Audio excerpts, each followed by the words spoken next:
Hey everybody, it's Tuesday. It's 3 o'clock. That means it's Tech Tuesday. Today I'm going to be continuing on my series on TruVision fiber diagnostics. I'll be talking specifically about the performance panel on the OLT screen. Be right back.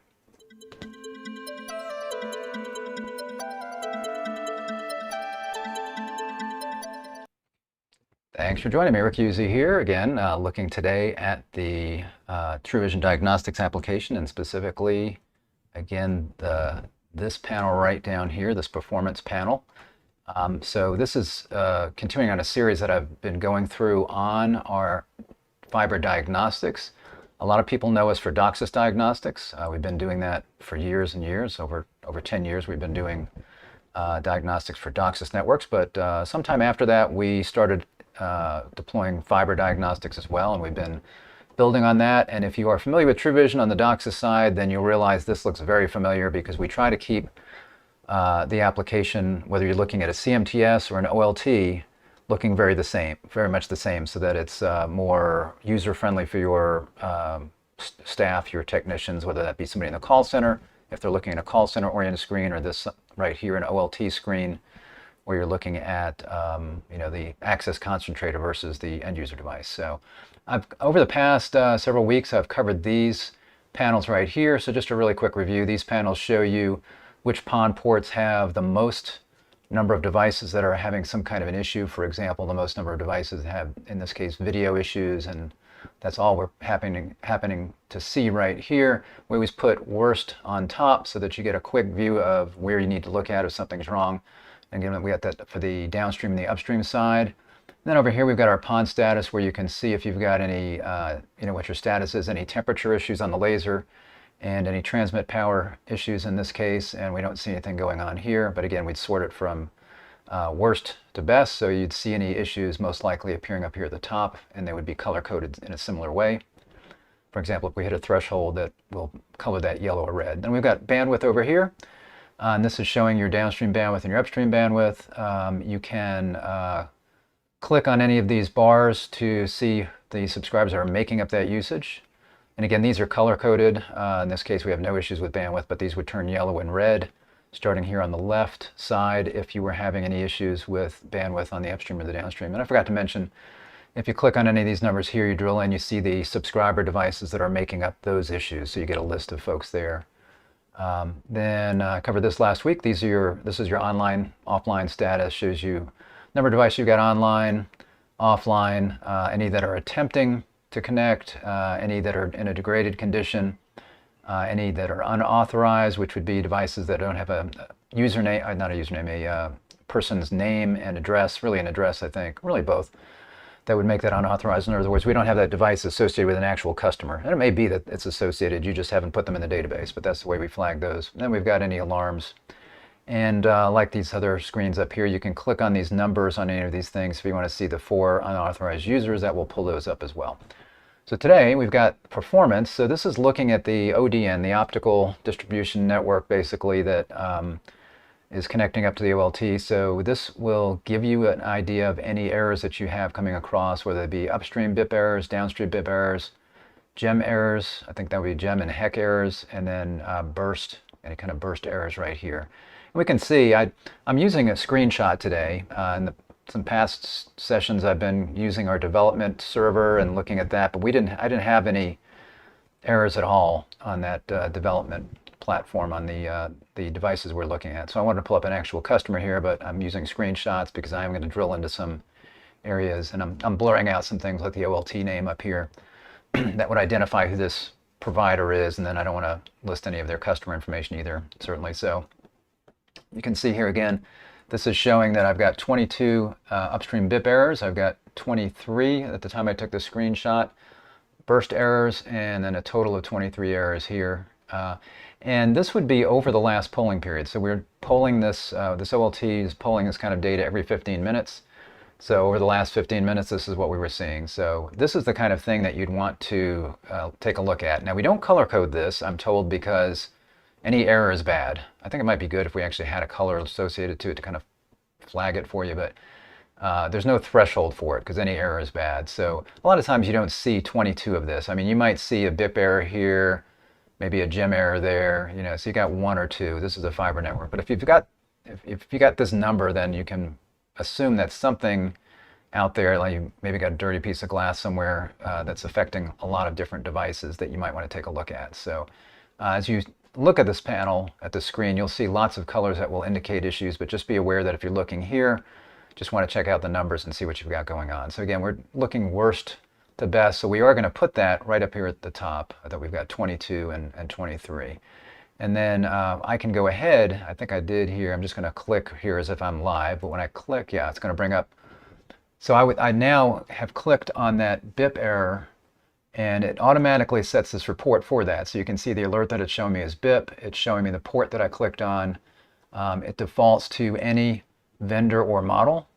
And then what you do is you get a list. What you're seeing is a list of all the subscribers that are making up that report, or all of these errors. And obviously I blurred these out. So this would be the subscriber's actual name, address, and the city where they are. So I blurred that information out. But you can see again that we are kind of sorting this worst up here at the top. So we've got, it's hard to see where I'm looking at right there, 139, 697, 48, 67, and then 82, 86, I believe, is this number. So, and you can see that these 3 out of these top 4 are degraded, which I suppose might not be surprising if you're having this many BIP errors. I'm surprised that this one is not, since it's twice the number that almost twice the number that we've got over here. So, but that one is just still showing as online. It's not, doesn't have a status of degraded. And you can see, I can sort by vendor or model. You know, I might say, well, you know, maybe there's a particular device that's having an issue for some reason. I don't know if that would show up in here, but anyway, I could do that. But I can also see the vendor and the model right here. So I can see that.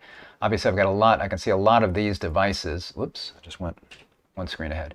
So I can see a lot of these devices. But I did happen to look, and I see that most of the devices on this port happen to be this one. So there does not seem to be any kind of correlation between the model of the ONT versus what's going on here. So it just seems to be in a particular area, which we'll see in a moment, because I was just going to show you that. So, also on here, I've got the identifier. I've got the port number. Obviously, it's the same, going to be the same for everybody. And then I've got my different errors over here, and you can see again the number of burst errors that we have as well. I can sort by burst errors just by clicking that, selecting burst, and clicking run. But I've also got all of those here, and they seem to be correlated. You know, maybe that's the way it normally is. I don't know. I don't know. Maybe normally they kind of track closely together. That if you have a lot of BIP errors, that's going to produce a lot of burst errors, or vice versa. I don't know. I bet you do if you're a fiber guy, but I don't. So what else was I going to show here? So the next thing I wanted to show was that you can click the map button up here. Anytime you get a report like this, or almost any time in the application, you'll see a map tab up here, and you can click that, and that will pull up a map. And this is basically what I was seeing. So you've got one group of devices here, and I think this is probably the degraded devices right here, these yellow ones.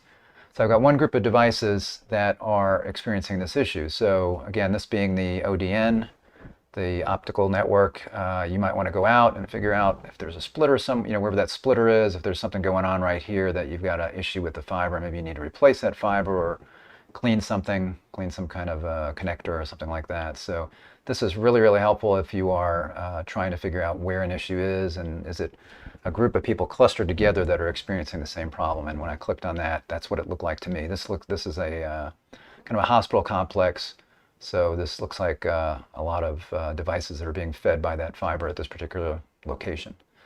When I go back, what was I going to show here? I can't remember. Anyway, let's see. I'll move on. Oh yeah, I was going to show that, again, this is a link to the person's name right here, and then this is just their address and city. So any of these customers, if I wanted to click, one of these degraded ones, I would just click that. That will take me to the ONT screen for this particular customer.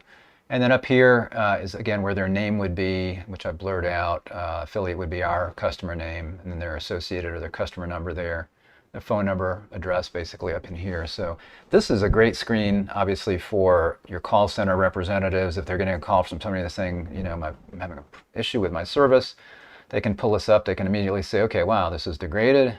We've got alarms. If you click that, it'll tell you what the alarm is. I can't do that right now being a screenshot, but then also down here I see my BIP errors and my gem errors and how many have been going on in the last period of time that this was looked at. And this says since, and then it tells you the date and the time. I was looking at this earlier today, so this was when I took the screenshot, 6:14. It was since 10:45 a.m. when I took the screenshot. So it shows you how many errors that you've had since that time. And you've got, information up here. If I were to scroll down, I could see packets transmitted, those kinds of things. If they had voice service, that would be here. Video service, you're getting some details about that here. And then for some reason the map did not load. Maybe I took the screenshot before it loaded, because normally you'd see the, just realized that, you'd see the customer's device on the map, and then you'd see any other nearby devices on there as well. Oh, I think I remember now that there was a, yeah, I think we had to refresh the geocoding or something. So it was either that I did it too quick or I had to refresh the geocoding, and then later we had all those devices on the map. It's probably that. So this, again, perfect for your call center staff. They can see, yeah, there's something going on here, and if they are advanced, there's a little breadcrumb trail back to the OLT here where they can click on that, and it will take them back to this OLT screen where they can then, again, take a look, or they can refer this to somebody more senior on the network side, like a networking engineer, who can look and see, okay, yeah, that customer's experiencing something that several other people are. We'll take a look at that. So that way you're not addressing it as just a subscriber issue, but you're actually looking at it as more of a network issue. And that's what TruVizion is about, is to give you more vision or better visibility into the network, whether that's a DOCSIS device, your DOCSIS network, your CMTS and cable modems, or a fiber network, your OLT and your ONTs on that network. So then also I was going to show, let me go back because I forgot what I was clicking on here. So also, as I had shown before on any of these, anytime that you click one of these port labels right here, these identifiers, if I wanted to look and see what's going on historically on this port, I can click this right here, or I could click it from anywhere else it happens to appear. But again, it's easiest right here. That's what I'm looking at. So I click that, and this gives me a historical view of what's going on this port, and it defaults to 24 hours. You'll see up here at the top, I've got 24, 7 days, 30 days, or 90 days. So I can see that I have had BIP and burst errors occurring, and again, they're tracking fairly closely, so that must be a typical kind of situation, I'm thinking, for those things to track closely like that. I can see other things on here. I can see that I had a transmit power issue about this time here, and when you scroll over something, I can't on the screenshot, but when you scroll over something, it tells you what time it was and the amount, the number, so it would tell you it was approximately this time and that percentage or number. Same thing here, which you'll see in a screenshot here coming up. You've got your online, offline status, so I don't see anything there. So this is the main thing that I see here, and then it does look like I had a increase in some voice issues. That yellow color is probably, yeah, that yellow color looks like voice. No, that's video, I'm sorry. That is that video color. And you can uncheck these and see if that stays on the chart there, but looks like video, and we did see some video errors on there, so we can see we had those popping up there during this time. And then you can click the radio buttons up here to get 7 days, and I can look at the same information over 7 days, again tracking these, and over 7 days it looks like I was having the same thing.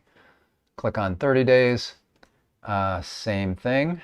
You can see some kind of up and down here, but the same thing. And you get, as you do that, you are also adjusting these other charts as well. So all these now are set to 30 days. So you can see, again, had a bandwidth spike here, some bandwidth spikes here during those periods. You had some temperature spikes here on the lasers. So you can see those things over time as well. And then kind of the up and down here that you've got on your transmit power. And then again, 30 days. I thought this was interesting because over 30 days, it seemed like it was trending, excuse me, 90 days, not 30 days. So over 90 days, it seems like it was actually much higher in the past, and it's been trending down as far as the number of errors. So I don't know if they maybe are working on some things there, or if maybe just temperature or other kind of changes maybe are making it look better, as the temperatures have warmed up. Could be something like that, I guess. And then you see here, I just scrolled over just to give you an idea. So this was kind of the high point where I had BIP errors of 2,476. That's upstream BIP errors. There was 1 downstream BIP error, 0 gem errors during that time, and then 2,581 burst errors at that point. So that, I believe, yeah, that's my last slide there. So As you can see, this screen, go back to here, this screen is very valuable. I'm going to go ahead and post a link at the end of this video in the comments section that will take you to the other videos in this series for the OLT. I'm not done yet. I've got other things that I want to talk about in the application. I didn't really cover the ONT screen that much. I think I may go into more detail on that. Also, I want to talk about some of the other reports that are in here that you can look at for your fiber network that I want to cover. So I've got, I think, a few more weeks that I'm going to be going through this. So there we go. Thanks for joining me today. And I will be back next Tuesday with Tech Tuesday. Again, moving on to, I think, probably the ONT screen maybe next Tuesday, or maybe some of the reports. I don't know. But I'll have a good topic for you on this. And again, at the end of this, I will post links to the prior sessions that I did on previous Tuesdays that cover the different pieces of that OLT screen. So thanks for joining me. If you're not subscribed, click the subscribe button, click the bell, and you'll be notified when I'm live. I am live every day.